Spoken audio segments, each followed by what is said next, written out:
Hello, bienvenue sur le premier podcast des Au-delà, la safe place good vibes qui chouchoute ton âme. Alors aujourd'hui, de quoi on va parler ? On va parler de positivité toxique. Pourquoi positivité toxique ? Parce que je pense que partout, tu peux voir, le soleil brillera demain, il y aura des jours meilleurs, fais ça dans ta vie et ça ira mieux. L'important, c'est d'y croire. Ouais, c'est sympa. Mais en fait, on a tous conscience de ça et le truc, c'est que c'est hyper difficile à appliquer. C'est comme l'inspiration. Je repousse le fait de faire des podcasts depuis très très longtemps parce que je me dis mais j'ai l'inspiration, mais comment je vais pouvoir le dire, comment je vais pouvoir le transmettre, comment ça va pouvoir être bien fait. Et en fait, c'est autant de questions qui me bloquent et des fois, il y a juste à faire. Oui, il y a juste à faire, d'accord. Mais quand tu es en mode freeze et que même ton corps ne veut pas y aller, ne veut pas prendre le téléphone, ne veut pas prendre l'ordinateur ou la tablette ou autre, comment tu fais en fait ? Et moi, je pense que cette positivité, elle est nécessaire parce que, parfois, oui, on a quand même besoin d'un coup de fouet, on a besoin d'une citation pour, nous mettre du baume au cœur ou nous faire du bien. Mais parfois, ça peut être aussi hyper culpabilisant et ça peut être aussi juste frustrant parce que on n'est pas prêt à ça et on n'a pas envie.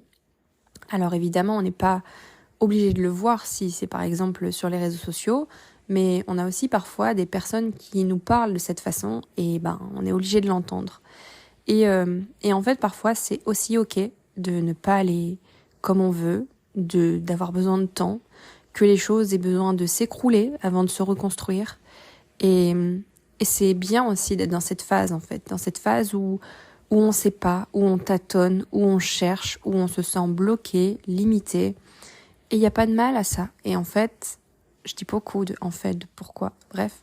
Mais c'est quelque chose qui est hyper important, je pense aussi, de juste être à l'aise avec ce qu'on vit. Et c'est important aussi de se dire parfois, de s'auto-motiver et de se dire les mots qu'on a besoin d'entendre. Parce qu'au final, on a tendance à vouloir chercher ailleurs, à se dire que quelqu'un saura de bons conseils, à se dire qu'on va trouver ce qu'il faut sur les réseaux. Et parfois, ça fait juste de nous mettre dans un mood dans lequel on n'est pas et qu'on se refuse de voir ou qu'on n'est pas prêt à voir. Donc, au final, le plus important, c'est de se parler à soi-même.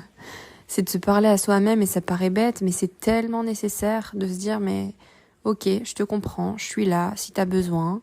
Je comprends que ce soit peut-être pas le moment pour toi, je comprends que t'aies besoin d'énergie, je comprends que tu aies besoin d'aide et je suis là, dis-moi, guide-moi. Et je serai là pour t'en apporter. Je sais pas si tu partages cet avis. En tous les cas, je serais vraiment ravie d'avoir ton retour. Et je t'envoie, si tu le souhaites, plein de good vibes. Ou sinon, je t'envoie tout ce que je peux t'envoyer.